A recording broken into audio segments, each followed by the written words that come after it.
തിരുവനന്തപുരം വെള്ളറടയിൽ കുരങ്ങുകളെ പിടികൂടാൻ വനം വകുപ്പ് വലിയ കൂടുകൾ സ്ഥാപിച്ചു. ന്യൂസ് 18 വാർത്തയെ തുടർന്നാണ് നടപടി.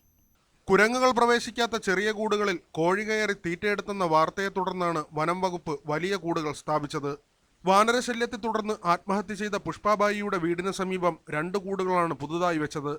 ഒരേ സമയം കൂടുതൽ കുരങ്ങുകൾ പ്രവേശിക്കാൻ സാധ്യതയുണ്ടെന്നതും ഒരു പരിധിവരെ വേഗത്തിൽ ആളുകൾക്ക് കൂടിന്റെ വാതിൽ അടയ്ക്കാൻ കഴിയുമെന്നതുമാണ് പ്രത്യേകത. കൂടിയിട്ടുണ്ട്. ഈ വലിയ കൂടിൽ വീഴാൻ ചാൻസ് ഉണ്ട്. കൂടുതൽ കുരങ്ങൻ നേരത്തെ ചെറിയ കൂടിനേക്കാളും ഒരു 4-5 കുരങ്ങനൊക്കെ ഒരുമിച്ച് കയറാൻ ചാൻസ് ഉണ്ട്. ഇതിൽ പൂട്ടാനും നീളമുള്ള സംവിധാനമാണ് അവർ ചെയ്തിട്ടുള്ളത്.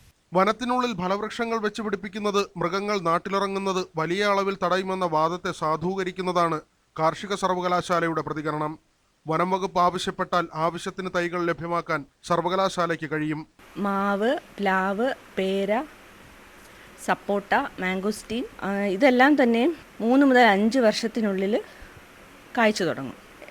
നേരത്തെ പറയുകയാണെങ്കിൽ ആവശ്യത്തിനുള്ള തൈകൾ ലഭ്യമാക്കാവുന്നതാണ്. വനത്തിലും നന്നായി വരും.